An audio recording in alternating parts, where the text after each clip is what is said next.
things that are about faith for you and your kids, and do those things simultaneously. It'll be a little fast. I don't know where you are in your faith life, and so please don't take anything I say as an insult. If it's like, you're way on that, that's awesome. But I want to make sure that I talk to everybody wherever they are. Just so you know, my husband didn't set foot in a church for anything other than a wedding or a funeral until he was an adult, so he was not raised in faith. I was raised in a home where my mom was a believer and my dad was not, so I know that that's something that is a concern for some of us, and so I want to address those things. And this is one of my favorite prayers. You're probably familiar with it. God grant me the serenity to accept the things I cannot change, the courage to change the things that I can, and the wisdom to know the difference. It's all used in AA, of course, but this is a great mantra for life as a mom, I think, because there are things that you can influence and there are things that you can't. You cannot save your child. You cannot save your child. That job is taken. It belongs to Jesus. Okay? You cannot save your spouse. That job is taken. It belongs to Jesus. Remember that God loves your spouse and your child more than you do, right? He does. So you are definitely a huge influence in both of those lives, but I want to make sure that you don't take on yourself things that you shouldn't take on yourself, because when we do that as women, we end up with all kinds of things. One of those is shame, and it can do nasty stuff to us, hard stuff to us. You are the most important faith mentor in your child's life. Moms are most, dads are second to that, that's statistically. So who is a faith leader in your household? Would you love that? Does your husband have the right facial hair to be the spiritual leader in your home? No kidding, somebody wrote an article. Young millennial, I don't know if you know this, but young millennial male faith leaders have a thing about facial hair right now. It's pretty funny. Your husband may be a great partner in leading your family in faith. He may be of another faith. He may not have faith. If that's where you are, that's rough ground. I won't kid you, that's very rough ground. So, because inevitably your kids will get to the age where they want to know why that is, right? So here's my suggestion for you. I would suggest you point them to Jesus and remind them that Jesus loves their daddy no matter what.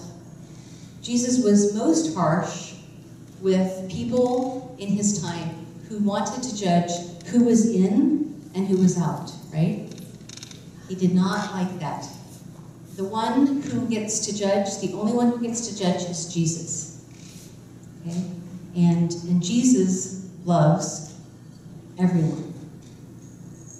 So I really want, if that's your situation where you have a husband in your house who's not a believer, I encourage you, as your kids start questioning that be your approach, that they not see you in a critical situation with your spouse. That won't help anything. If you and your husband haven't talked about before how you are not raising your children with regard to faith, go see a counselor this week. Work it out. Because you're going to have to work it out, so you might as well do that right now. Okay? Because you don't want it to become a place where you have problems constantly over that. That just doesn't work. It is hard to raise, particularly boys, in faith without dad coming along. But if you've read the New Testament, you'll run into a guy named Timothy, and Timothy was raised in faith by his grandma and his mom. About theology of law and gospel, because you are sort of the curators of what comes into your child's life with regard to their faith. I want you to have in your head just like this little weight and measure thing that you do with law and gospel, because particularly when we want our children to be obedient, which we do, it is very easy to law them and law them and law them. Particularly with that one commandment, honor your father and mother. It's our very favorite, isn't it? I'm teaching first graders and their parents the 10 Commandments at St. Matthew now. It's like, hey, parents, what's your favorite commandment? And they're like, yes, we love that one. The problem with over-lawing is a couple things. It causes us to hide from God. It can quench the spirit, right? It makes us feel unloved. The 10 Commandments are important. We want to obey them, and we want to teach our children to obey them. Don't hear me say that your child should not have boundaries. They do need boundaries, but the reason we need to know what the law is because the law gives us guidance for life, but it also points us to why we need a Savior, right? So when I'm talking to the kids and the parents this week, we'll be talking about how easy it is for most of us to not murder. Jesus, when he talked about the 10 Commandments, said, you know, it doesn't mean just not murder. This is about the state of your heart. So if I don't like someone, or I hate someone, or I shove someone, right? To Jesus, to God, that's the same thing as murder. It is, that's what Jesus said. Okay, well, then the disciples go, oh, but Lord, then who can be saved? And look at Jesus' answer, right? Because he's the Savior. So that's why we need gospel. This is Martin Luther. You're in a Lutheran church, so you can hear a little Luther from me today. The law proves to us that we cannot stand before God in our own righteousness, and that drives us to the gospel. The gospel, the good news, right? For God so loved the world. This is a great verse. Maybe this is the first one you want to teach them when they get first grade-ish, right? And they can put their name in there, right? Not the world, but Tommy, right? So they can learn that. So balance. Look at when you're taking things in for your kids for content. Make sure you're looking at law and gospel. Is this speaking law that is going to quench the spirit of my child, or is this speaking law to my child so that they will turn to their Savior and know, oh, I have a Savior, I need a Savior, and gosh, he loves me, right? We in our culture don't want to ever be wrong, and we teach that to our kids extremely young, and it makes them hide from the Lord, which is not something we want them to do, right? We don't want them to hide from God. We don't want them to fear God in that way. Search Institute is an organization that does lots of studies on child development. And they aren't a Christian organization. They do recognize that faith and spirituality is an important part of who we are. But the Search Institute does all these studies, and they have come up with something called the 40 developmental assets. Don't let that be the only thing you take from this today, please. Because it's good. So their goal is to help you raise healthy, caring, responsible children. And I'm all for that. So if you only want to raise healthy, caring, responsible children, you don't need to do any of this faith stuff probably, because you can just do the 40 assets. Oh, except wait, in the 40 assets you'll find that they're going to send you to faith. I think that's interesting. Your first relationship on earth is with your spouse. Make it first. That's a spiritual thing you need to do. 5 love languages, if you haven't read this one, do it first.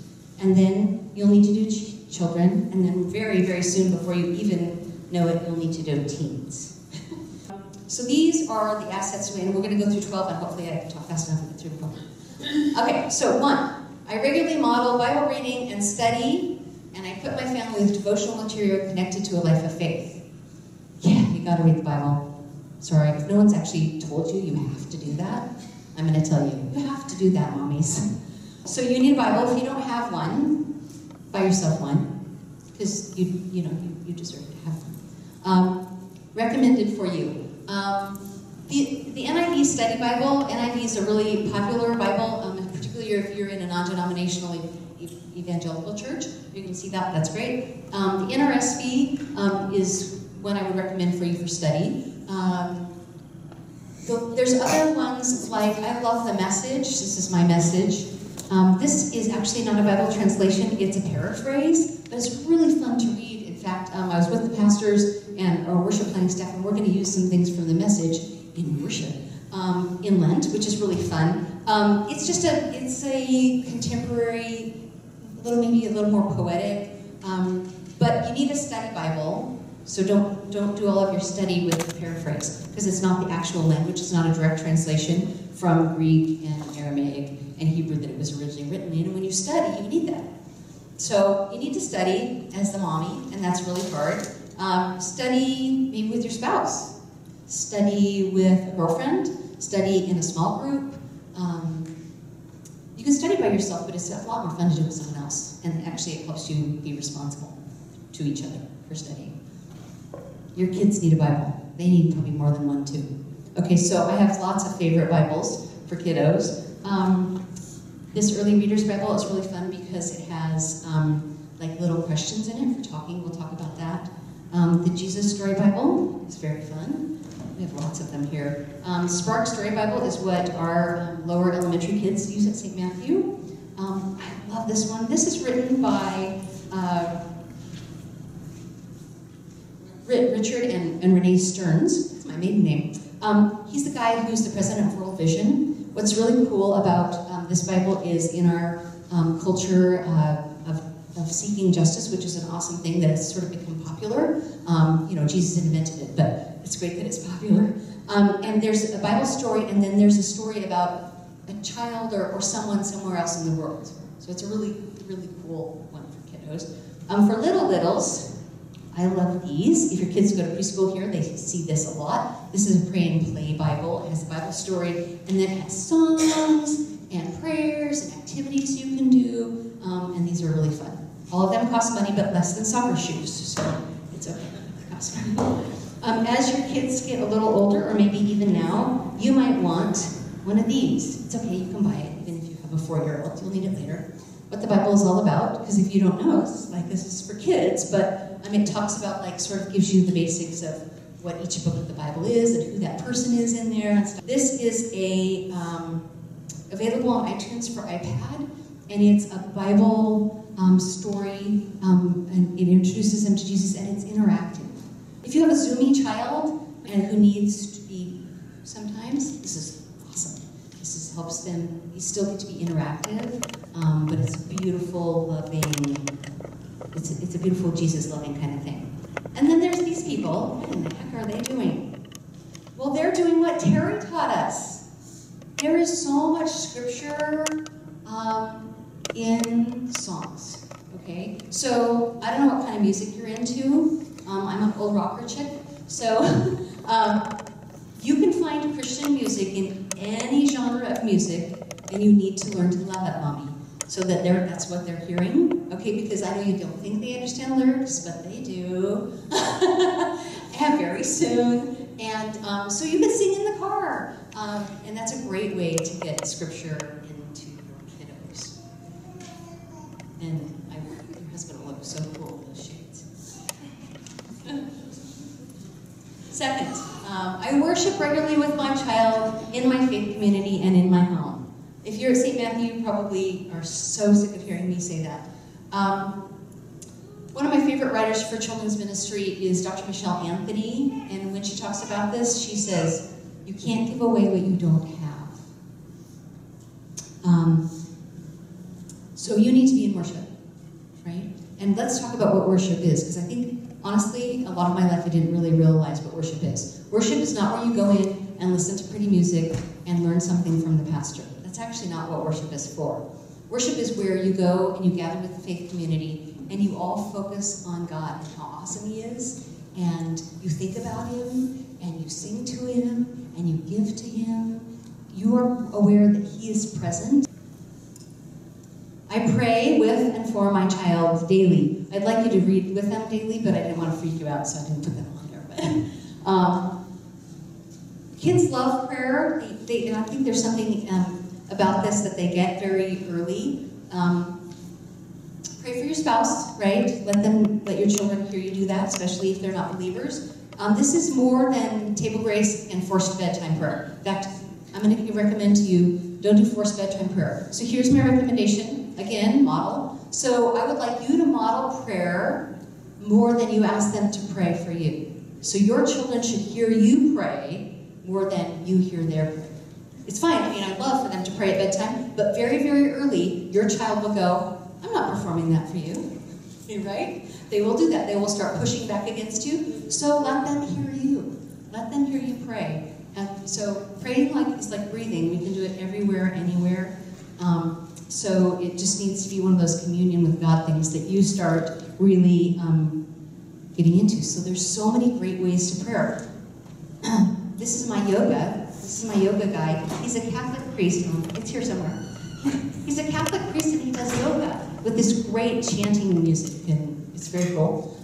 Praying in color is, you know, the coloring fad now for adult coloring. Okay, actually that came from Praying in Color. I know it did. That book's probably been out 10 years now. There's a children's Praying in Color. I have it up here. There's a Praying in Color for adults. It's a great way for you to be just a little bit more creative, a little less, you know. It's so great when we're leaning over to the spiritual side instead of this logic side we've been in. It's great your generation is doing that for us. Mom's little book of powerful prayers that's actually on your list. I love that. She's got a prayer for like everything having to do with your kids. It's really, really a wonderful resource. Journaling, prayer journaling, to start. And I have like 6, because I like writing one for a while and I don't know where to put it. I have another one. It's great because when you prayer journal, you can see God answers your prayers, because that's something you want to be talking about with your kids. I model service, and my child is given real opportunity to serve in our home, our faith family, and our community. All right. Obviously, this is a model of doing. Serving flexes our faith muscles, and it flexes their faith muscles. So God often calls you to use your gifts, right? We all talk about that. And spiritual gift surveys are abundant online. Some churches are really strict about what's considered a spiritual gift. Some aren't. I'm not so much. But looking for your giftedness and how you can use it is really great. We have a wonderful guy at St. Matthew who does some things professionally with business. He does strategic planning, and he took our children's ministry group through a strategic planning about 2 years ago, and he was like, I've done this for years, and all of a sudden I went, oh, I could probably help the church with this. So that's a skill and a gift that he has. I will also tell you that God will call you to do stuff that you actually really aren't capable of doing. He does it all the time. Look at the Bible. One of the great things for mommies about this is church arts are no longer church arts. They're family service opportunities. I don't mean that flip at all. I mean it for sure. Right? You're part of this family. We're a family that serves each other because we are a family of servers. That's what God does. So blessings are great. There's a wonderful book called The Blessing. Unfortunately, in our culture, many men have been blessed, have missed being blessed, particularly by their father. Even if you can't get him to read it, if you know your husband has missed the blessing, you read it, okay? It talks about the biblical basis for blessing and speaking blessing into our kids' life. It's an awesome book. If you miss the blessing, read this book. You know, most of these are available like in how you read, right, electronically.